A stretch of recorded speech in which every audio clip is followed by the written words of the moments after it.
This will be the fourth lecture for Aphra's The Rover. In the previous class, I had already mentioned the significance of the prologue, already discussed some of the sections from the prologue. So you have an idea of the background of the play.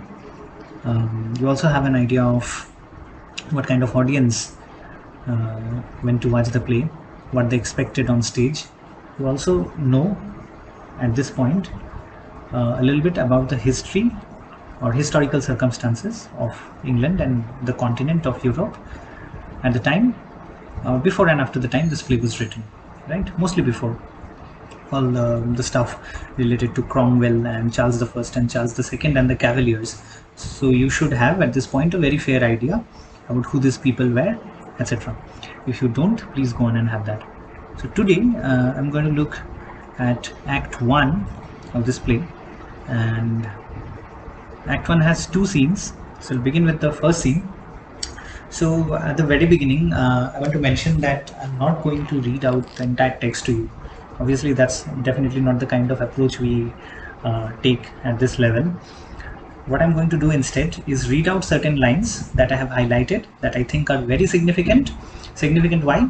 Significant not just in terms of plot, not just in terms of character development, not just important in terms of narrative, but important because some of the power dynamics, the relationships between the characters, and very importantly, like I first mentioned, power dynamics, gender dynamics, all of these things are revealed, right?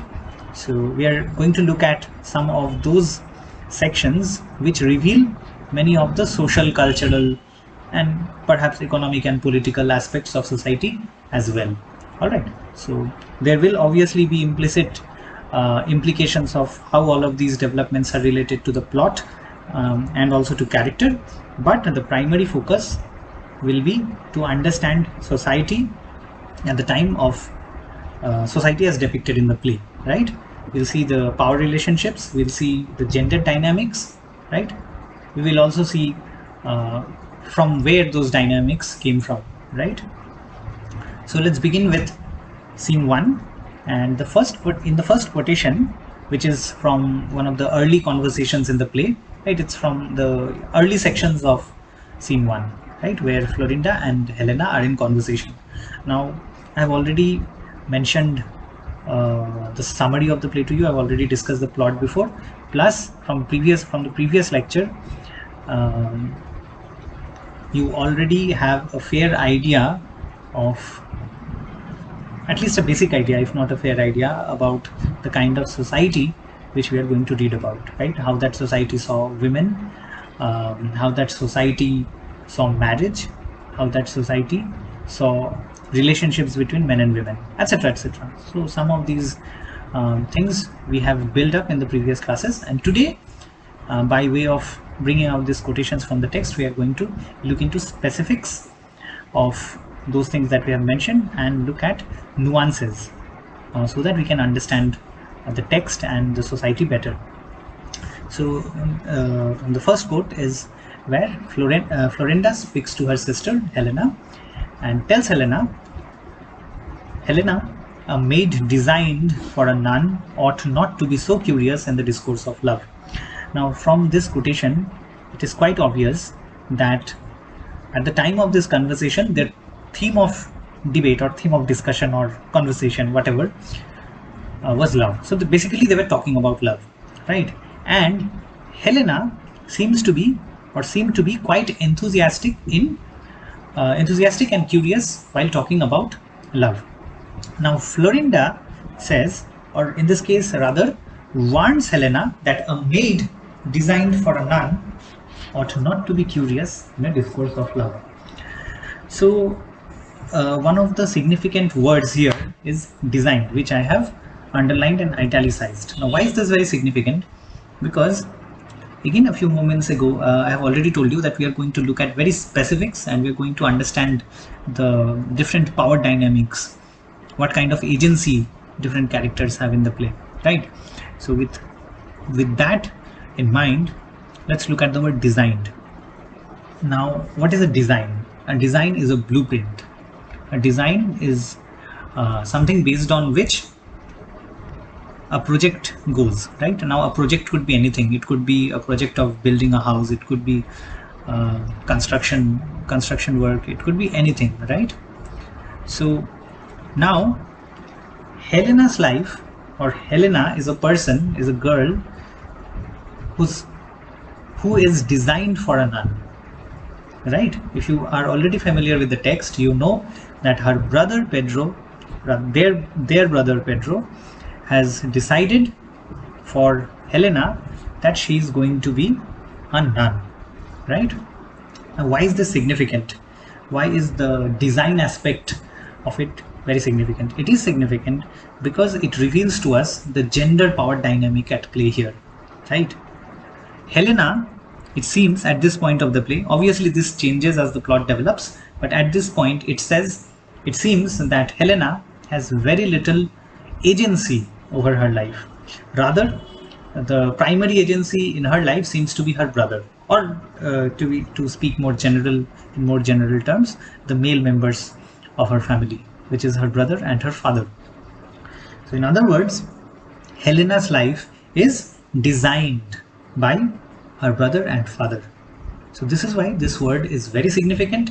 It reveals to us that in the 17th century, even women who were well brought up and belong to richer and aristocratic families possibly, were not in control of their own lives. So women's decisions were not women's decisions at all. Decisions were thrust upon them, right? So they did not have that decision power to decide. That agency to decide lied upon men, right? It was men who designed and decided what women's lives would be.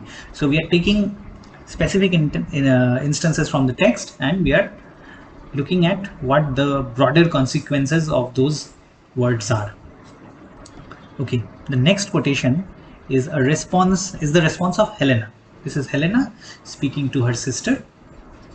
She says, "Tell me, Prithee, tell me, or please tell me, what dost thou see about me that is unfit for love?" Now, in the previous conversation, previous quote, Florinda has told Helena, warned Helena that since your life is already decided, you are going to be a nun, so why are you so interested in discussions that are related to love? You shouldn't be.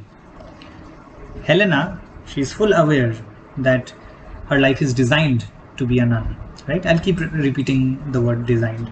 It is very important, and in your answers you must use that word too, because it's a very heavily loaded word in this play, in this context. Helena asks, "What dost thou see about me that is unfit for love? Have I not a world of youth, a humour gay, a beauty passable, a vigour desirable, well-shaped, clean-limbed, sweet-breathed, and sense enough to know how all these ought to be employed to the best advantage? Yes, I do and will." So what is Helena's response? Helena is not a passive character, obviously, because if she were a passive character, she would have said, "Oh, I'm sorry, Florinda, I should not have brought it up. You are right. My life is destined to be that of a nun. Therefore, I'm going to my chambers and praying to God."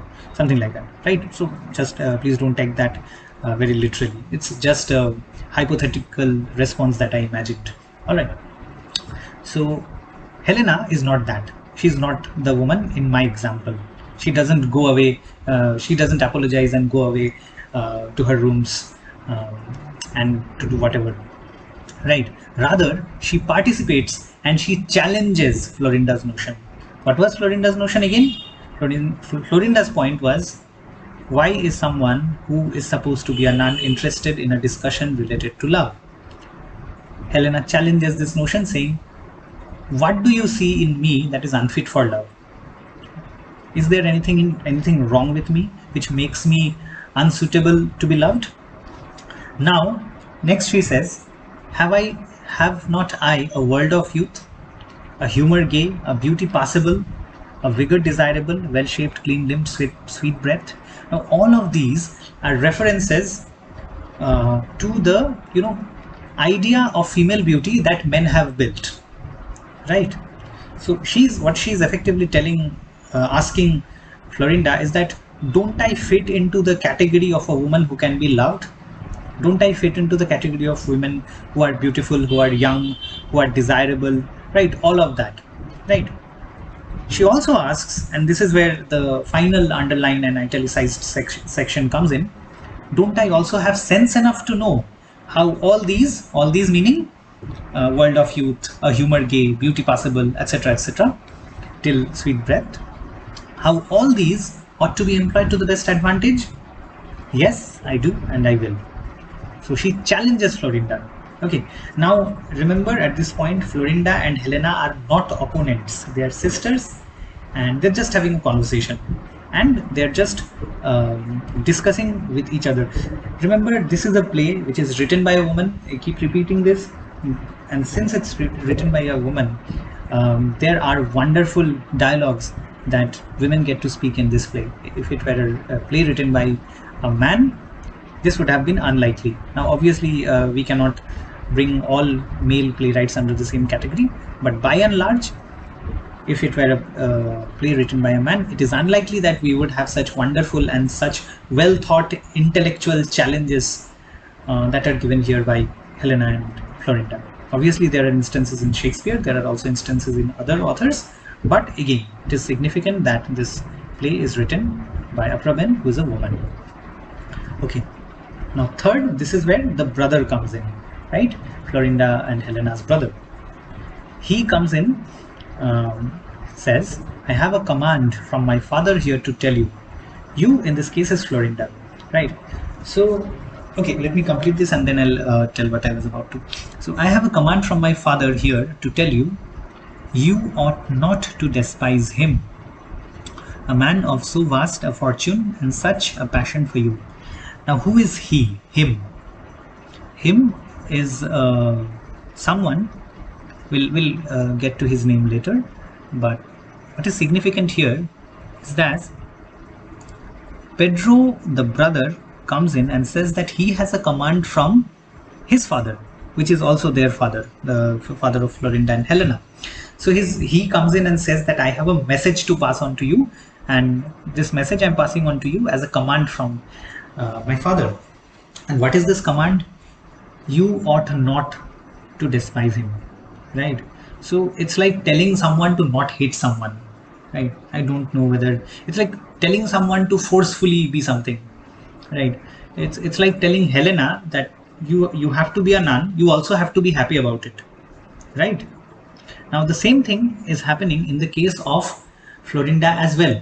Only the difference is, while Helena is, to quote, designed to be a nun, in Florinda's case, her brother and father have already, more specifically her father, has already decided that Florinda will be married off to him. Him is another person, Vincencio, right? Vincencio also, it is often pronounced that way, right?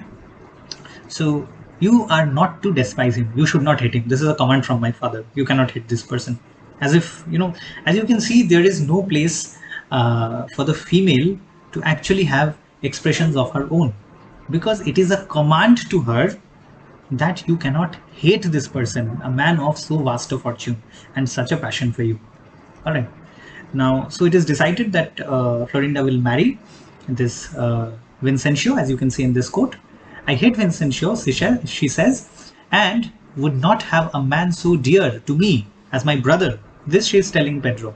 As my brother, follow the ill customs of our country and make a slave of his sister. Again, heavily loaded lines. And now think in the context of a 17th century woman. I know even in the 21st century, we live in a very patriarchal society. There's no point denying it. It is true. We live in a society which is largely dominated by men, which is largely led by men, or perhaps misled. Anyway, the point is patriarchy exists today, and it existed in the 17th century when this play was written, right? And perhaps the patriarchy at that time was even more strict than is today, right? Obviously, you can criticize this point. You can come up and say, sir, patriarchy today is worse than in the 17th century. But obviously that may be true, but it's a different debate. The point here is for you to be able to see that the lives of these characters, Florinda and Helena, they're clearly from very rich, well-off families, right? which with probably a considerable degree of influence. But even in such a family, uh, women do not seem to have much agency, right? Agency in what sense? Agency in the sense of being able to exercise their own freedom, their own free will to decide what they will do with their lives. That freedom seems to be absent. Now, in the previous quotation I showed that Pedro comes in and commands that you cannot hate Vincencio because he's a man of great fortune and he's very passionate about you, so therefore you cannot hate him. All right. Florinda's response is pretty straightforward, which is in itself a wonderful thing, right? Particularly from the perspective of a 17th century girl, right? So as you can see, Aphra Behn's women are not passive, right? They are clearly both. Helena challenged Florinda's notion earlier. Here there is Florinda challenging her brother's point, clearly saying, I hate Vincencio, right? Not being passive, not suppressing her thoughts here, as she is expected to, but she is not. I hate Vincencio and would not have a man so dear to me as my brother follow the ill customs of our country and make a slave of his sister. So she's making 2 points here. One, she's clarifying that no matter what you say, I do hate Vincencio. Nothing can be done about that. That's point number 1. What else does she say? She said, I would not have a man so dear to me as my brother. She's telling Pedro that, my dear brother, I have such great respect for you. I really can't understand why you, of all the people in the world, are following all the ill customs of our country. And what is the ill custom of our country? In this case, it is the fact that men will decide women's future, right? That is an ill custom which is being referred to. Right? This is exactly why I choose certain quotations, so that these important phrases come out. This is not to indicate that there are no other important quotable phrases. There are, by all means, and exactly more reason for you to study the text. So she says that, why, my brother, are you following the ill customs of our country, and why are you making a slave of your sister? Right? So clearly she has a defiance. Now there is some conversation in between. I'm not getting into that. Florinda next reveals that she hates Vincencio, but she values someone named Belleville, right? And who is Belleville? Belleville is one of the cavaliers, one of the banished cavaliers. Who are cavaliers? Already discussed. Hope you have also found out some information on your own, right? So Belleville basically is one of those banished cavaliers who is currently here in Naples, where the action is. And Florinda clearly tells her brother that, I value Belleville. When I was exposed to such dangers as licensed lust of common soldiers threatened, when rage and conquest flew through the city, then Belleville, this criminal for my sake, so Belleville became a criminal for her sake, threw himself into all dangers to save my honor. And will you, that is Pedro, my brother, not allow him my esteem or my respect? Okay, so previously she has made 2 points. One, she hates Vincencio, no interest in marrying him whatsoever, no interest in his fortune, right? So again, it was perceived, there are clear indications in the play that it was perceived that marriages at that time were a social contract, right? Not just marriages, not as a result of love, but as a result of a contract, right? As a result of exchange of fortune, right? In that way. But Florinda clearly is not interested in that, right? She is determined to pursue love, and we'll see in that pursuit what happens. So second point she makes is that, I simply do not understand why, of all the people in the world, Pedro, my brother, you are following the ill customs of our country and making a slave out of your sister. Third is, I value Belleville, who risked his own life, right? Who endangered himself to save my honor when our city was in siege, right? All this description, dangers as the licensed lust of common soldiers threatened, when rage and conquest flew through the city. This is a reference to when the city of Naples was under siege, basically when it was attacked, right? And then when my honor was threatened, Belleville became a criminal for my sake and took it upon himself to rescue me. Now, while this is all very interesting, you must also note very importantly, that there is another trope. I hope you know what a trope means. A trope is at play here. If you don't know what a trope is, please find out. Please read about a trope. It's a literary term, you must know it. Okay, what is this trope? This trope is called the damsel in distress. Now, damsel is distressed is a very age-old trope, and I'm sure at least some of you are familiar with, at least have heard the term damsel in distress. So the thing is, there is a significant body of literature, whether it's film, whether it's a novel, whether it's an epic, any work of culture for that matter, even advertisement, of course, where there's a beautiful woman in danger and some man comes to save her. Right? This is like throughout culture. There are hundreds and hundreds of replications of this. It's nothing but a product, right? What product is it? What are they trying to sell you? They're trying to sell you the idea. See, they don't always sell soap or chips, right? They also sell you ideas. And in the next, in SEM 5, you'll read about how those ideas are sold. I'm not going into that now, but keep in mind that when we talk about product in cultural studies, in literature, we don't just mean soap, chewing gum, and bread. We also mean ideas. Now, what idea is being sold to you here? The idea that a damsel is always in distress and she necessarily needs a man to help her out, right? And this is a notion here being repeated. All right. So while you may appreciate things in what Aphra Behn does in certain places, it is also possible, it is also open to criticism, right? Yeah. So in response to what Florinda says, Pedro responds, yes, pay him what you will in honor, but you must consider Don Vincentio's fortune and the jointure he'll make you. All right. So Pedro's response is yes, great thing that Belleville saved you. Great thing that you respect him. Do that. By all means, you should respect him. But you must consider Don Vincentio's fortune. Basically, again, coming to the aspect of marriage being an arrangement where the woman is nothing but a trade-off, right? Trade-off because of the fortune in this case. And the jointure in this case means the wealth he'll make you. All right. Florinda again. Let him consider my youth, beauty and fortune, which ought not to be thrown away on his age and jointure.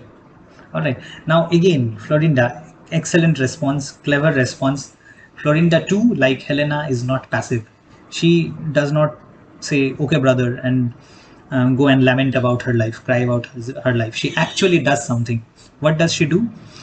This is where Aphra Behn's work becomes very important, because her women have agency. Her women do not, are not passive to what men do in the play. Her women are active. Her women have actual agency. They decide what they will do. So a very clever response coming from Florinda here. While I consider Don Vincentio's fortune, let him consider my youth, my beauty and my fortune, right?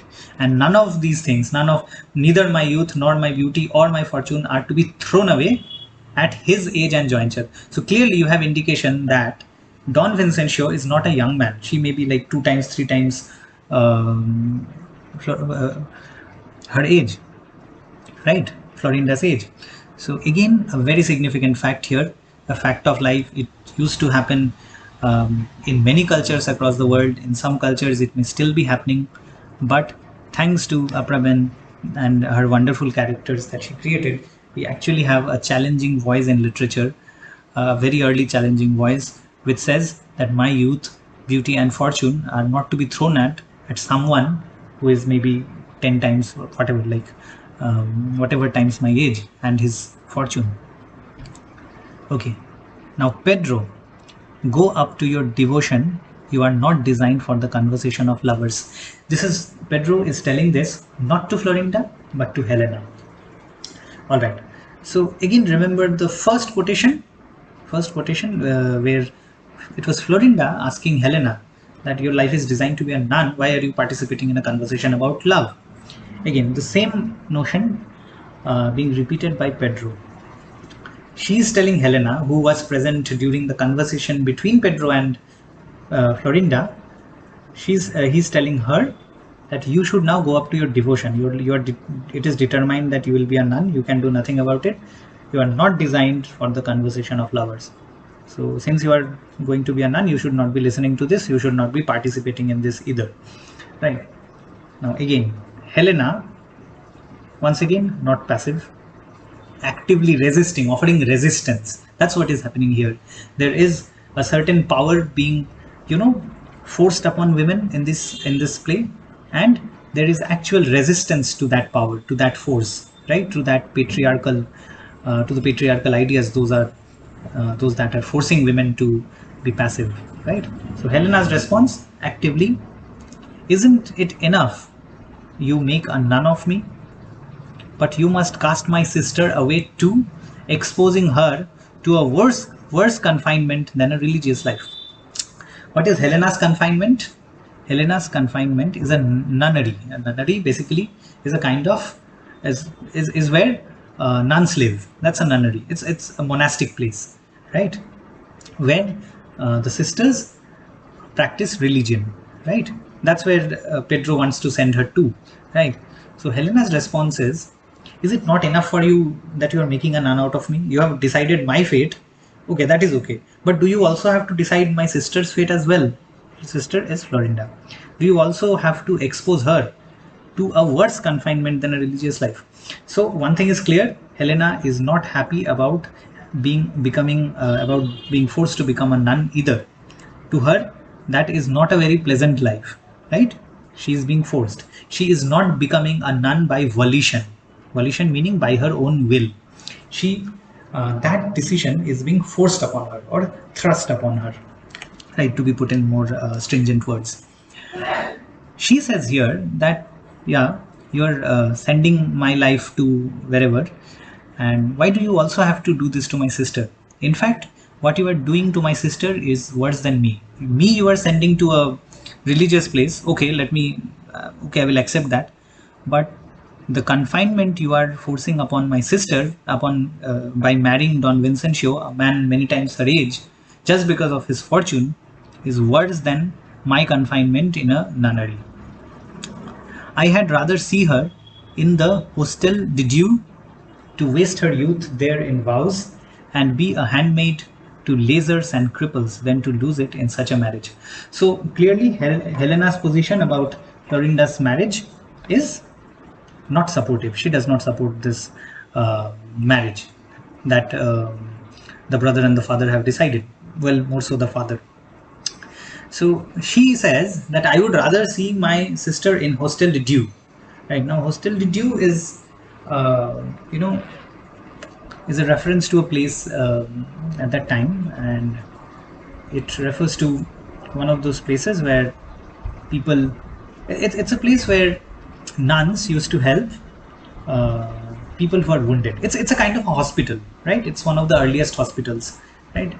Obviously, the Florence Nightingale kind of nursery had not been invented at that time. This is much before that, more than 100 or 200 years before the Sisters of Charity or other, the modern day notion of sister was established. But there was an early version of the hospital where there were volunteers who used to help the people who were injured or people who were sick, right? So Helena says, I would rather see my sister work at such a place and waste her youth there rather than marry such an old geezer, right? Okay, now Pedro is not very happy with all these challenges. Naturally, two women challenging him, he couldn't take that very easily. He tells his associate Calice, take her hence and lock her all this carnival.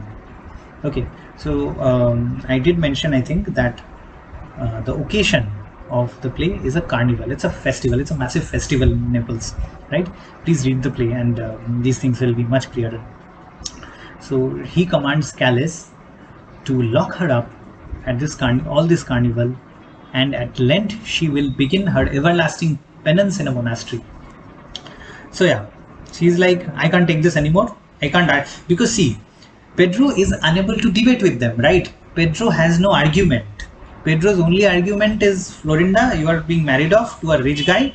I don't care whether he's old, but he's rich. That's important. On the other hand, Helena, you are being sent to a nun. I don't care what you think.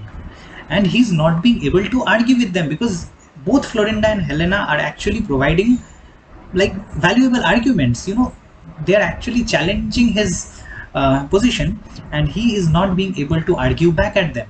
Now, what happens when you can't argue back at someone? You get angry, right? Now, I'll introduce you to some difficult terminology here. Okay. So there is a scholar in psychoanalysis.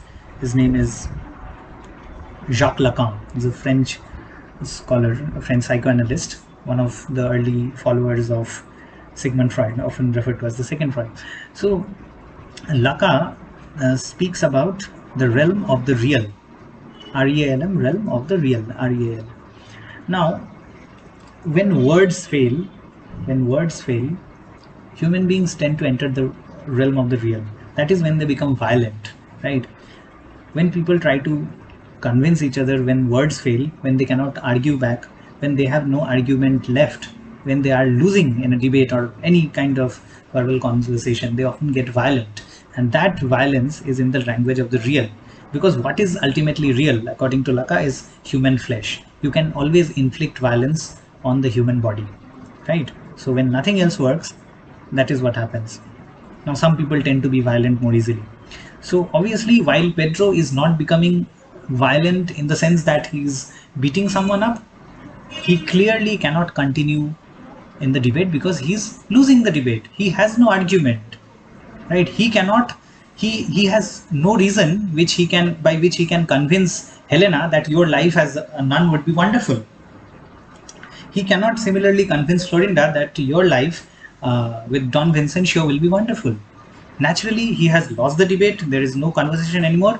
This is why he becomes violent. He tells Callis, take her up and lock her in wherever, prison or something, and keep her there throughout these festivities. Don't let her out during the festivities.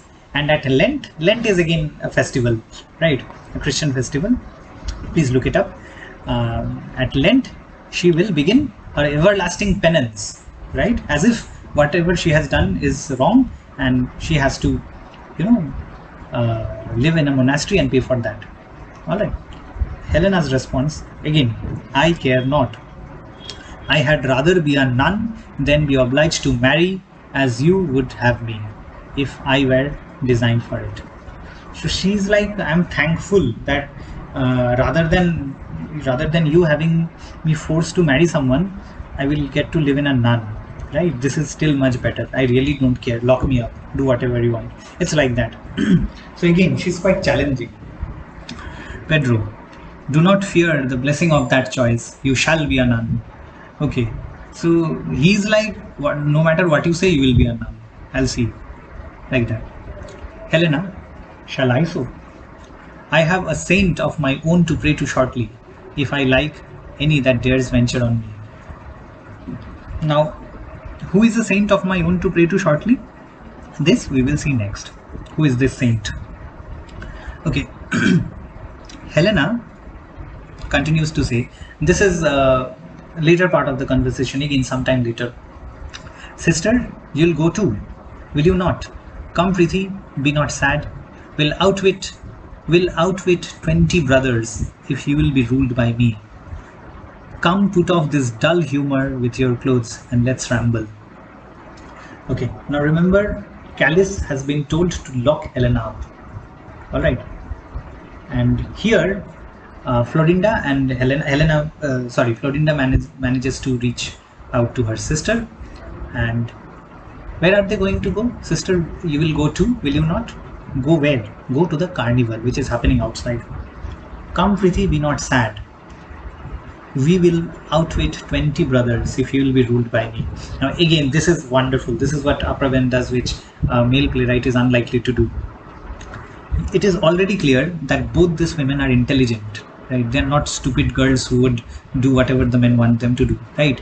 They have already challenged Pedro and already have put him out of his wits, because Pedro, as you saw in the previous conversation, was not able to defend his position. His position was Helena will be sent to a nunnery and Florinda will be sent to marry Don Vincentio. But in no way was he able to provide any argument in favor of those decisions. He was not able to defend himself, right? So clearly these two girls are much wittier than Pedro, and Helena makes it clear here, right? She proudly says, "We'll outwit 20 brothers if you'll be ruled by me. Come, put off this dull humor with your clothes and let's run." So she's basically saying, now dress up for the carnival and let's go. Okay, Florinda, Callis, will you give us leave to go? Now remember, Helena has been locked up by Callis, which is why Florinda asks her, will you please let us go? Now Callis, important conversation again. I have a youthful itch of going myself.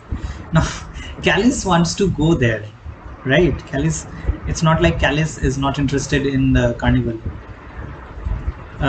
Madam, if I thought your brother might not know it, and I might wait on you, for by my troth, I will not trust young girls alone. Again, as you can see, I have underlined this. So Callis is the person under whose care or under whose surveillance, right? Care and surveillance are two different things. In this case, it's more surveillance than care. So Callis has locked Helena up, and she is constantly observing the sisters. So first of all, she acknowledges that obviously she herself wants to go to the carnival, wants to enjoy out there. But very important point she makes is that she does not trust young girls alone, right? So this also speaks of the kind of attitude society at large had against young women at the time. This continues to be true today as well, obviously.